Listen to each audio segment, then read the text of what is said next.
ஒன்றிய உள்துறை அமைச்சர் அமித்ஷா அடுத்தடுத்து தமிழ்நாட்டிற்கு வந்தாலும் அதிமுக மட்டுமே பாஜக விரித்த வலையில் சிக்கியுள்ளதாக விடுதலை சிறுத்தைகள் கட்சியின் தலைவர் திருமாவளவன் தெரிவித்துள்ளார். காரைக்குடியில் செய்தியாளர்களிடம் பேசிய அவர் இவ்வாறு தெரிவித்தார். ஸ்டாலின் அவர்கள் 200 இடங்களில் நாங்கள் வெற்றி பெறுவோம் என்று கூறியிருக்கிறார். அதற்கான செயல் திட்டங்களை அவர் வகுத்து வருகிறார். அவர் வகுக்கும் செயல் திட்டங்களை நடைமுறைப்படுத்தக்கூடிய வகையில் கூட்டணி கட்சிகளில் ஒன்று என்கிற அடிப்படையில் விடுதலை சிறுத்தைகள் கட்சி முழுமையாக ஒத்துழைப்பு நல்கும். இன்றும் திமுக கூட்டணிக்கு மாற்றாக ஒரு கூட்டணி தமிழ்நாட்டில் எதிர்கூட்டணி உருவாகவில்லை.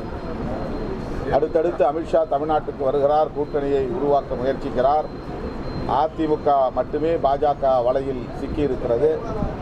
வேறு எந்த கட்சியும் இன்னும் அதற்கு உடன்படவில்லை. ஆகவே எதிர்க்கட்சிகள் ஒருங்கிணைந்து ஒரு கூட்டணி வடிவத்தை கூட இன்னும் பெறவில்லை என்பதுதான் இந்த நிமிடம் வரையில் இருக்கிற யதார்த்தமான உண்மை. எனவே திமுக தலைமையிலான மதசார்பற்ற முற்போக்கு கூட்டணி மட்டுமே ஒரு கூட்டணியாகவும் இருக்கிறது, வலுவாகவும் இருக்கிறது, வெற்றி வாய்ப்பை பெற்றுள்ள ஒரு அணியாகவும் இயங்குகிறது. திமுக கூட்டணியில் மேலும் சில கட்சிகள் சேர வேண்டும் அல்லது சேர வேண்டாம் என்பது குறித்து முடிவெடுப்பது கூட்டணியின் தலைவர், தமிழ்நாடு முதல்வர். அவர்தான் முடிவு செய்வார். உடனுக்குடன் செய்திகளை தெரிந்து கொள்ள சன் நியூஸ் பெல் ஐகானை கிளிக் பண்ணுங்க.